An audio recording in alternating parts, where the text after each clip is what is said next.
لا شو السلام علیکم ګرانو کتونکو، موږ دې ټایم کې په ډسټرکټ کونسل نوخار کې موجود یو. ډېره دنیا به بې غمه بې فکره وي، خو په دنیا کې داسې خلک شته چې هغوی سره د انسانیت درد فکر غم وي.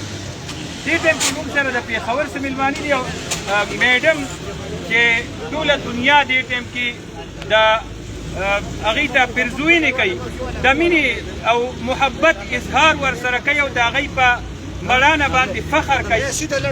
دلته څه مېلمانه راغلي او دې ټایم کې میډم لګیا ده مختلفو ښارونو نه او خپل کنټیکټ باندې د نوخار دپاره د دې متاثرینو دپاره د خوراک او نور چې کوم ضروریات دي د هغې بندوبست کوي. دلته دا مېلمانه دي حبیبي رستورنټ د پېښور نه میډم په توسط سره متاثرینو سره اظهار همدردي په طور باندې دی دلته ډونیشن راوړی. ډیره مهرباني ده چې تاسو موږ له ټایم راکړو. حبیب الله زاهد، زه د حبیبي رسټورنټ خوښي یم، لیکن د پاکستان هوټل رسټورنټ اسوسییشن صدر یم او د پېښور قومي جرګه. نن ما سره د سلمان بیکرز مالک سلمان صاحب، حاجي نصیر صاحب زموږ مشهور تاجر رهنما، د حجرې هوټل مالک، د پېښور مشهور هوټل حجره هوټل مالک ریاض افریدي صاحب، ما سره حاجي فرید صاحب د نمک منډۍ بازار چې کوم صدر دی جنرل سیکرټري دی، نمک منډۍ بازار جنرل سیکرټري دی، اور موږ سره جنید صاحب لاړو. داسې کار دی چې دا تکلیف اور وخت چې کوم میډم لګیا ده یا ټول تاسو ملګري لګیا دا موږ چا باندې احسان نه کوو. موږ وایي چې خدمت کې الله دی، الله پسې ګرځو. موږ لګیا یو، موږ الله حاصلولو لپاره راغلي یو.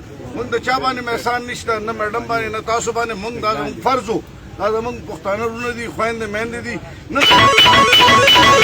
دا تکلیف زموږ تکلیف دی او هر چا ته زه د دې میډیا په واسطه سره چې راشئ خپل کورونه خپل بچو نه تاسو سره کم اضافي کپړې سامان د کم هغه د نورو بچو ته د خپل بچو غوندې وګورئ. خلکو بچو په خپو کې سپلۍ نشته، د زنانه بې سپلو راوتي دي. نو موږ خو پښتانه خلک یو، غیرتي خلک یو او ډېر ځان د ننګ او د پښتو نه ډک خلک یو. نو دا پښتو به موږ کله ښیو چې زموږ خویندې میندې نن په کیمپونو کې پرتې دي؟ د شرم خبره ده.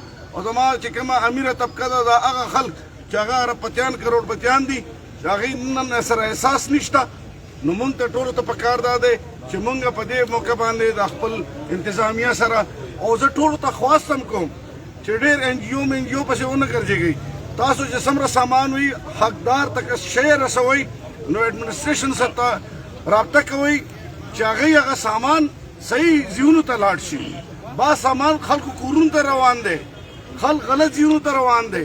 نو موږ به د هغې مخنیوی کوو او صحیح ځایونو ته مستحق خلکو ته موږ خپل سامان رسو. د خیر سره میډم تاسو به څه وایي په دې موقع باندې دا مېلمانه راغلي دي؟ دا زما پېښور مېلمانه دي، دا دومره ورځ چې دوی موږ سره ډېر ښه چې کوم دی 2000 تک چې کوم دی فوډ پیکیجز موږ ته راوړي، هغې کې جوسز دي، ډفرنټ چې کوم دی فوډ آیټمز دي. نو الحمدلله ما خو ډېر پېښور کې ډېر ښه ټایم تېر کړی دی. کله زه کینټ مجسټریټ وم، دا ټول زما وروڼه دي، زه یې پېژنم. نو زه دوی ته ډېره شکریه ادا کوم چې دلته کې زموږ سره نوخار کې څومره وروڼه دي، دوی هیلپ کوي موږ سره هر یو لمحه کېږي. ثانک یو.